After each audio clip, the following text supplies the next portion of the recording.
Alright, good morning folks. This is Don with Don Weber Forest Recovery. Doing something a little different here today.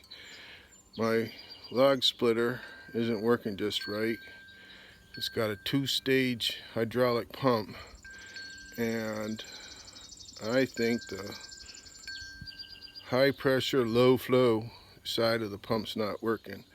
I did as much research as I could online, which wasn't a lot. There wasn't a lot of information about this, but I think I might have it figured out.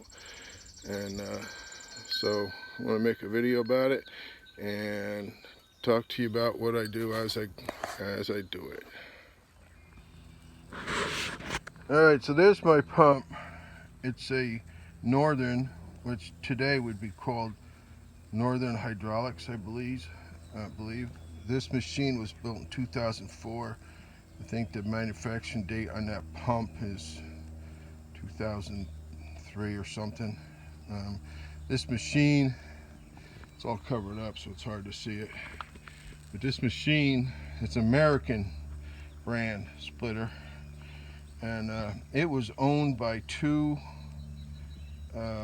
commercial tree service people before I got it. So this machine has been well used. So I'm just seeing what I can do with it. So right here is what they call the unloading valve. And in a two-stage pump, you have a high volume, low pressure that gets your ram to your wood quick, saves time. Then it automatically kicks into high pressure, low volume. And it's this valve that's responsible for making that happen. It's real simple in there. I hope, a lot of emphasis on hope. Did a lot of research and really couldn't come up with a lot of information. Anyways, so I talked to a good buddy of mine, Dave, and shout out for Dave. And we talked it over, and with any luck at all, I'm going to be able to pull that cap. Not too much oil is going to come out of there.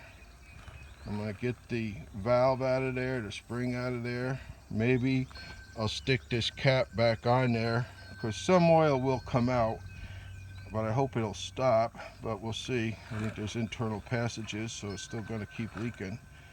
And so hopefully there's a little bit of debris, dirt or something that's behind that shuttle valve that's preventing it from going to high pressure, low volume side of that two-stage pump. So I hope I've diagnosed it right. I hope it's going to go right, and we'll find out.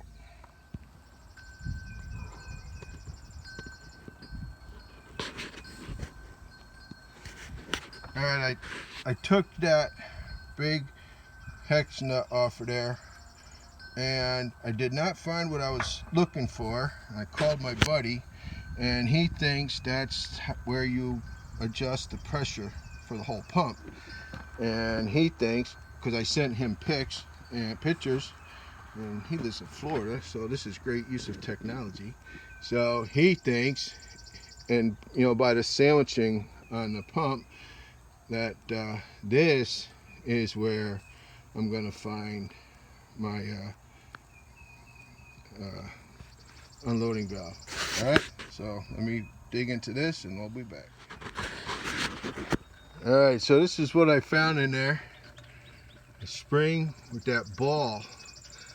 Again, it's not exactly what I was hoping to find, and you can see how much oil is dripping out of there. Where is it? Can you see it in the picture? Oh, there it is. So it's not a lot. So I got some Q-tips. I'm going to reach up in there. I can't see up in there. It's too bright, and I don't have good enough light. And I'm going to see about what's on that seat up in there. Notice the bucket I have under the pump. I have a white towel, 5-gallon bucket, and then I got a white towel tied onto that with some string so that if anything comes out of the pump, the white towel will catch it and I can see that there any dirt or broken pieces of gear or anything comes out of there. Nothing really came out of, nothing was really on that towel that was alarming at all. A couple specks that might have been a problem, but I don't really know. But highly recommend tying. You gotta tie that towel, because when the oil gets on there, it'll just suck it down into the bucket and catch and see if you have any debris. Alright, so I called my buddy again, Dave. Everything seems to be good on this unloading valve. And so what he's suggesting is, this is the how you adjust the pressure. So I'm going to count how many threads there are, and I'm going to pull that out and give that an inspection, and go from there. Alright, I took that plunger out.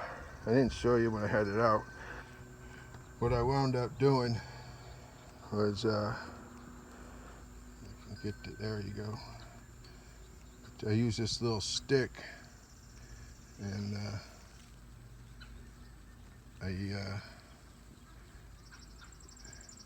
you see that little cut mark? I counted the threads, and it was 12. Then I measured it with this stick, made the mark.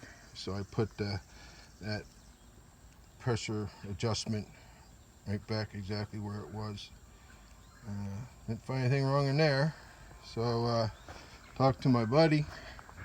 He also says here on this valve, and this valve is beat, I know it is, and anyways, and here there's another pressure relief valve.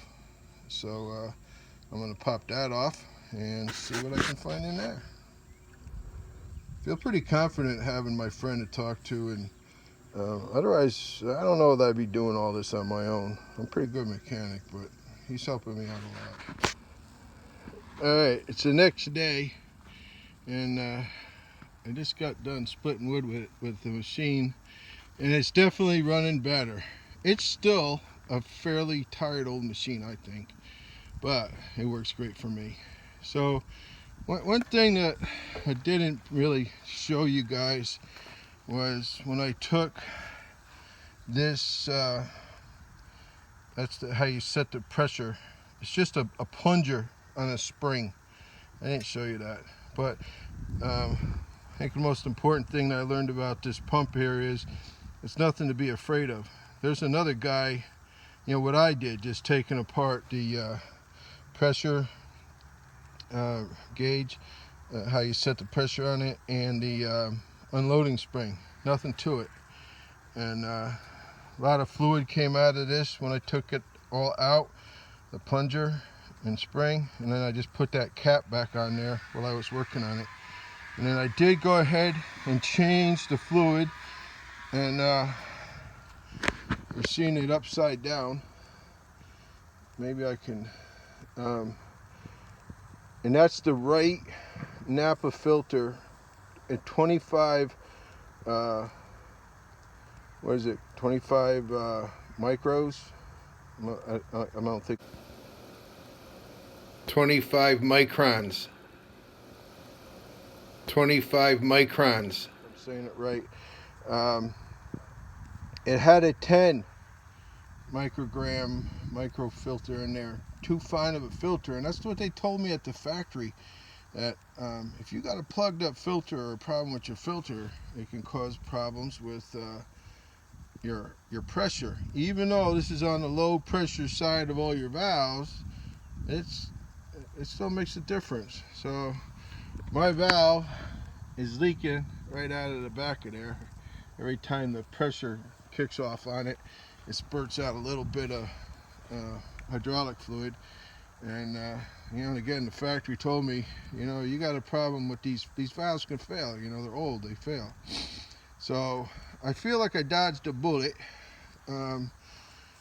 That it's working just as good as it ever has. So I'm gonna go ahead and replace this valve while I'm feeling like I'm lucky. I'm also gonna replace this fitting. I'm gonna buy one that's got a 1/4 inch hole in it right there, and put a pressure gauge in it. So all in all, this old American, you can't hardly see it down there, you go, American splitter. This is a 25S, got the log lift on it. I do have a 4-way wedge laying down there. All in all, for what I paid for it with that log lift, it's a good machine. And thanks to my buddy Dave, thanks to Larry at the factory for talking me through this and being real patient with me, and I'm feeling good about it. So I wouldn't ordinarily got so far into a hydraulic system as I did, but I had a lot of help. All right, hope this helps somebody else.